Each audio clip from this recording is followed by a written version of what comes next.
اعوذ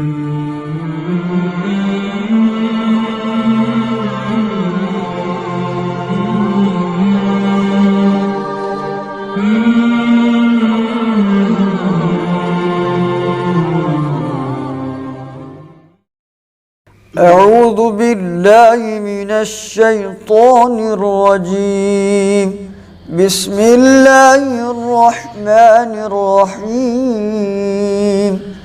ولو انہم آمنوا واتقوا لمثوبۃ من عند اللہ خیر لو كانوا يعلمون يا أيها الذين آمنوا لا تقولوا راعنا وقولوا انظرنا واسمعوا وللكافرين عذاب أليم ما يود الذين كفروا من أهل الكتاب ولا المشركين أن ينزل عليكم من خير من ربكم والله يختص برحمته من يشاء واللہ ذو الفضل العظیم صدق اللہ العظیم۔ سورہ بقرہ کی چند آیات آپ کے سامنے تلاوت کی ہیں۔ ان میں پہلی آیت کا تعلق ماقبل درس کے ساتھ ہی ہے۔ جیسا کہ گزشتہ درس میں ہاروت و ماروت دو فرشتے بطور آزمائش کے کہا تھا، اللہ نے ان کو عراق کے شہر بابل میں بھیجا کہ یہ لوگ جادو کو اوپر یقین رکھتے ہیں یا پھر اللہ کی وحی کو مانتے ہیں، کیا ان کا 100% یقین معجزات پر ہے یا سحر پر ہے۔ ان دونوں کے درمیان فرق کو بتانے کے لیے دو فرشتوں کو عملی طور پہ بھیجا تھا، مگر انہوں نے ان کی بات نہیں مانی، الٹا ان سے جادو سیکھ کر میاں بیوی کے درمیان تفرقہ ڈلوا دیتے جادو کے ذریعے، اور بالآخر وہ طلاق ہو جاتی۔ اس قسم کے گناہوں نے برے حرکات کو کفر سے تعبیر کیا۔ جو اس قسم کے کام کرتے ہیں گویا کہ وہ کافر ہیں، کافرین سے ان کو پیچھے مخاطب کر دیا۔ پھر یہ فرشتے چونکہ کام نہیں ہو سکا، انہوں نے اس کا غلط فائدہ اٹھایا تو واپس اللہ نے ان کو آسمان اٹھایا۔ بعض کتابوں میں لکھا بھی ہے، بعض تفسیروں میں یہ بات مشہور ہے کہ ان دو فرشتوں کو اللہ نے الٹا آسمان پہ بطور سزا کے لٹکایا، کہ جس کام کے لیے بھیجا تھا وہ تو کر نہیں سکے بلکہ لوگوں کے لیے فتنہ بن گئے۔ یہ لکھا ہے کہ ان فرشتوں کو الٹا قیامت تک الٹے ہی رہیں گے آسمان سے نیچے، مگر یہ بات بالکل غلط اور درست نہیں ہے۔ جنہوں نے لکھا ہے ان کو بہت چوک ہو گئی۔ تفسیر ابن کثیر دنیا کی معروف ترین تفسیر ہے، روح المعانی، اور بڑے مفسرین نے اس کی تردید کی ہے کہ اللہ فرشتے تو معصوم ہیں، ان کا انتخاب کیا اس وجہ سے تھا کہ وہ غیر مکلف ہیں، فرشتے تو مکلف ہیں ہی نہیں احکام کے، تو پھر سزا دینے کا کیا معنی ہے۔ بہرحال اللہ ان کو آخر میں ارشاد فرماتے ہیں وَلَوْ أَنَّهُمْ، اگر یہ یہودی لوگ آمنوا ایمان لے آتے، وَاتَّقَوْا تقوی اختیار کرتے، لَمَثُوبَةٌ مِّنْ عِنْدِ اللَّهِ، جو ثواب ان کو اللہ کے یہاں سے پہنچتا، خیرٌ، وہ ان کے حق میں زیادہ بہتر تھا، مگر ایمان نہیں لائے۔ لَوْ كَانُوا يَعْلَمُونَ، اگر یہ لوگ اس حقیقت سے بھی واقف ہو جاتے، اس حقیقت کو جان لیتے تو یہ اچھا تھا ان کے لیے، مگر ایسا نہیں ہوا۔ آگے ان کی ایک اور خرابی بری حرکت کی طرف اشارہ کر کے ان کو تنبیہ کی، ساتھ میں مسلمانوں کو بھی تنبیہ فرمایا۔ یہودیوں کی عادت تھی کہ آپ علیہ السلام کو راعینا کہہ کے پکارتے تھے۔ اصل میں راعینا، اللہ نے فرمایا کہ نبی کو راعینا مت کہو۔ راعینا کا معنی اے نبی ہماری رعایت فرما، عربی زبان میں، مگر یہ عبرانی زبان جو یہودیوں کی اصلی زبان تھی، اپنی وہ عبرانی زبان تھی، اس کے اندر بھی یہ لفظ موجود ہے، راعینا ہے تھوڑا کھینچ کے، ادھر اس کا معنی ہے وہ، اس کا بھی وہاں بھی معنی ہے۔ عربی میں اگر راعینا کھینچا تو یہ اس کا معنی ہو جاتا ہے چرواہا۔ ان کو نبی پاک کو یہ کہنا چاہیے تھا یہودیوں کو، راعینا، اے نبی ہماری رعایت فرما، مگر یہ لوگ بطور مذاق، تمسخر، استہزاء کے راعینا بولتے تھے، جس کا معنی یہ ہوتا ہے اے چرواہے، نعوذ باللہ۔ تو یہ نبی کی توہین تھی، نبی کی شان، اندر اندر توہین کرتے تھے مذاق کے طور پر۔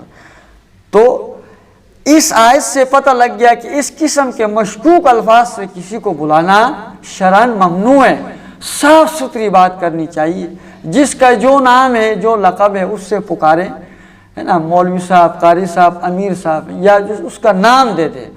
ایسا مشکوک لفظ بول دینا کہ وہ آدمی اس میں مذاق کا بھی احتمال ہو، کوئی اور احتمال بھی ہو، یہ منع ہے۔ چونکہ یہ عربی زبان میں اس کا بظاہر صحیح معنی تھا، رائنا ہماری رعایت فرمائے، مگر چونکہ اس میں وہ دوسرے برے معنی کا بھی احتمال تھا، اے ہمارے چروائے، تھوڑا کھینچا تو معنی بدل جاتا تھا۔ تو مسلمان بھی حضور کو یہ کہنے لگے رائنا رائنا، نبی ہماری رعایت۔ ان نے کہا کوئی کیسا اچھا لفظ ہے۔ اللہ نے تنبیہ کر دی کہ یہ یہودی بطور استہزاء کرتے ہیں، اللہ دل کے حال کو جانتے ہیں، لہذا مسلمانوں کو بھی تنبیہ کر دی کہ تم بھی اس لفظ کے کہنے سے بچو، یہ اللہ کے رسول ہے۔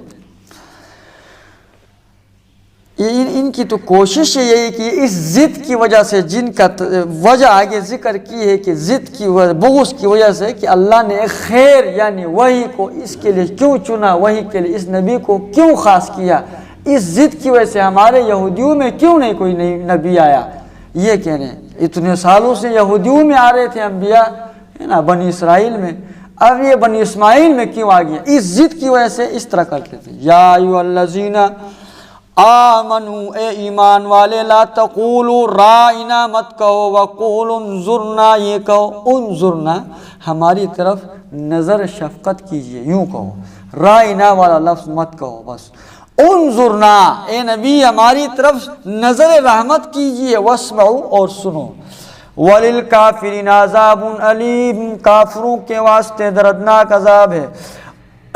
ما یود الذین کفروا من اہل الکتاب ولا المشرکین، یہ کہاں چاہتے ہیں کفار، خواہ اہل کتاب ہو ولا المشرکین، خواہ مشرکین ہو، ان میں سے کوئی بھی یہ نہیں پسند کرتا کہ ینزل علیکم من خیر من ربکم، کہ تمہارے اوپر اے محمد تیرے رب کی طرف سے خیر اتر جائے، یعنی وحی، ہے نا، وحی نازل ہو، ان میں سے کوئی بھی یہ پسند نہیں کرتا ہے۔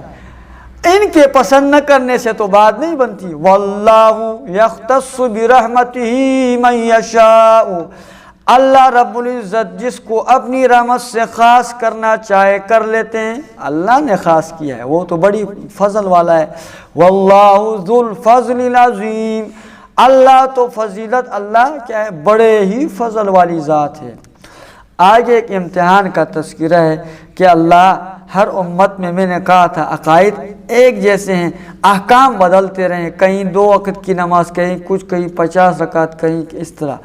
تو اللہ کبھی اس اب یہودیوں کے ہاں موسیٰ علیہ السلام کے دور میں جو احکام تھے وہ بعد میں عیسیٰ علیہ السلام کے زمانے میں تبدیل ہو گئے، لیکن جب ہمارے پیارے نبی صلی اللہ علیہ وسلم کی نبوت اور وحی کا زمانہ آیا، آپ کی شریعت کے اندر بھی بہت سارے احکام تبدیل ہو گئے۔ اس میں وہی ابراہیم علیہ السلام وہی احکام ہے، تھوڑی تبدیلی کے ساتھ۔ انہوں نے یہ اعتراض کر دیا کہ جی آپ کہتے ہو کہ یہ دین برحق ہے، تو پھر یہ احکام کیوں بدل رہے ہیں؟ کیونکہ اللہ نے حسب مناسبت لوگوں کے حالات کو دیکھ کے، آپ کے علم میں بھی ہے کہ پہلے بیت المقدس کی طرف لوگ نماز پڑھتے تھے منہ کر کے، بعد میں پھر مسلمانوں نے خانہ کعبہ کی طرف منہ کر کے نماز، اس طرح بہت سے احکامات میں تبدیلی، شراب حلال تھی بعد میں حرام ہو گئی، ہے نا، اس طرح بہت ساری چیزیں۔ تو یہ تبدیلیاں کیوں انہوں نے اعتراض کی؟ ان کو تو بات چاہیے تھی۔ اللہ نے فرمایا کہ کوئی آیت ہم منسوخ کرتے ہیں کسی حکمت کی وجہ سے، جس طرح ڈاکٹر ایک دوائی دیتا ہے ایک بندے کو جب تک اس کا مرض تھا، پھر جب وہ کافی بہتر ہوتا ہے تو دوائی تبدیل کر دیتا ہے، اگر وہ صحیح حکیم ہے تو دوسری دوائی شروع کرتا ہے، جب ایک وقت ہوتا ہے پھر وہ تیسری دوائی شروع کرتا ہے، کیونکہ وہ حکمت جانتا ہے، اس کو پتہ ہے۔ اب یہ مریض کہے جی یہ کیا تم ہر 3 مہینے بعد گولیاں تبدیل کرتے ہو، تو یہ بیوقوف ہو گئے مریض۔ بھائی وہ ڈاکٹر جانتا ہے کہ کس مہینے تک کون سی دوائی، وہاں سے آگے کیا چلانا ہے، اس کو پتہ ہے۔ اسی طرح اللہ رب العزت کی ذات ایک وقت تک ایک حکم دے دیا، اب اس میں اس کی خیر نہیں تھی، اللہ نے وہ حکم تبدیل کر کے موجودہ حالت کو دیکھ کے دوسرا حکم دیتے ہیں۔ یہ ایک آزمائش بھی تھی۔ یہودیوں نے اعتراض کر دیا کہ یہ روزانہ میں یہ کام لاتے ہیں، اگر یہ دین برحق ہوتا تو ایک حکم ہوتا ہے، دو حکم کیوں آ رہے ہیں؟ اللہ نے اس کا جواب دیا ہے، ما ننسخ من آیت، جو آیت ہم منسوخ کر دیتے ہیں، او یا ننسیہا، یا بلا دیتے ہیں محمد آپ سے وہ آیت بلا دیتے ہیں، مقصد نأتی بخیر منہا، ہم یا تو اس سے بھی اچھا حکم لے آتے ہیں، او مثلہا، یا کم سے کم اسی حکم کے برابر حکم لے آتے ہیں۔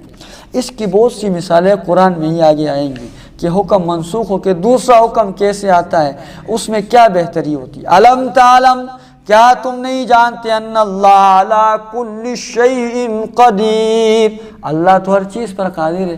جس نے پہلا حکم اتارا تھا وہ بھی اللہ ہے، جو تبدیل کر رہا ہے وہ کون ہے جی؟ وہ بھی اللہ ہے، تو اعتراض کائے کا ہے؟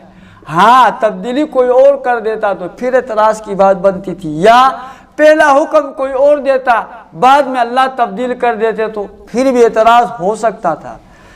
حکم نازل کرنے والے بھی وہی رب ہیں، جس نے حکم بنا کے بھیجا وہی بھیجی، اور بعد میں دوسرا حکم دینے والا بھی وہی رب ہے، تو سوال کس چیز کا ہوا؟ اس لیے آخر میں یہ کہا کہ اللہ ہر چیز پر قادر ہے۔ اللہ قرآن کا صحیح فہم نصیب فرمائے۔ سبحان اللہ بحمدہ، سبحان اللہ العظیم۔ اے اللہ اس قرآن کریم کی برکت سے ہم سب کے گناہوں کو معاف فرما، چھوٹے بڑے سب گناہوں کو معاف فرما۔